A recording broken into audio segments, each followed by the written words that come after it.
With Mr. Nigel Farage, leader of the UK Independence Party, across to the European Commission. Mr. Farage, what's going to happen to the next European elections in less than 1 year time? I do not know the answer to that any more than you do. Of course I don't. But I think there is a very realistic possibility that from many of the major European countries, and the minor ones too, there will be significant numbers of Eurosceptic MEPs elected. I hope so. And what about another Italian movement, the Five-Star movement? That's great stuff. I think it's great. I mean, it's exciting, it's modern, the whole Grillo thing, remarkable, quite remarkable.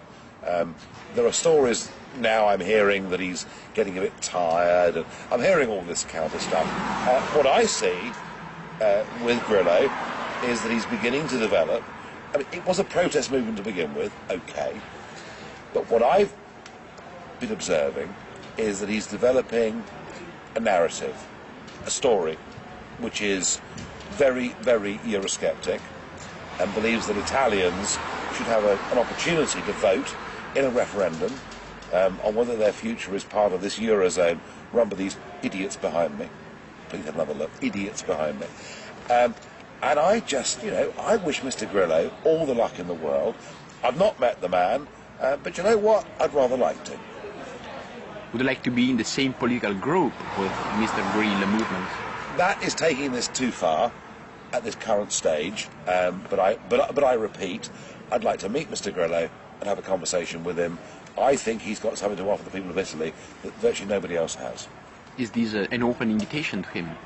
It is a complete open invitation given exclusively to you for the first time. Mr. Grillo, if you want to come to London for roast beef and Yorkshire pudding lunch and a pint of English beer, come and see me in August and let's talk about life. Did you know that some economic idea of the movement Five Star is a bit different, we can say, from... Yes, of course it is, but we're all different countries anyway. The point is not whether we have a statist approach or a free market approach to economics. The real question here is, do we believe that we're nations? Do we believe that we should govern ourselves through the ballot box? And what I've read recently about Mr. Grillo's statements is that he appears to be moving in this direction of believing that Italy should be governed by the Italians, and I believe Britain should be governed by the British, and German by the Germans, and French by the French, and let's have a Europe of cooperation, let's have a Europe of trade, not one run by Mr. Barroso, Herman Van Rompuy, and the idiots behind me. What should the EU do?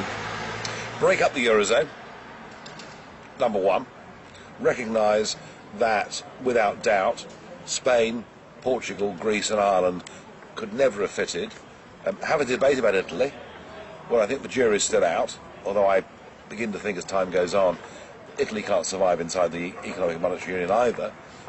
In the end, of course, nor can France and Germany. So break up the Eurozone, put to a referendum across the whole of Europe, to the peoples of Europe, in a free, democratic way, what kind of Europe do we want? Do we want a Europe of trade, cooperation, or a Europe where these idiots behind me, unelected idiots, make all our laws? I think I know what the answer might be.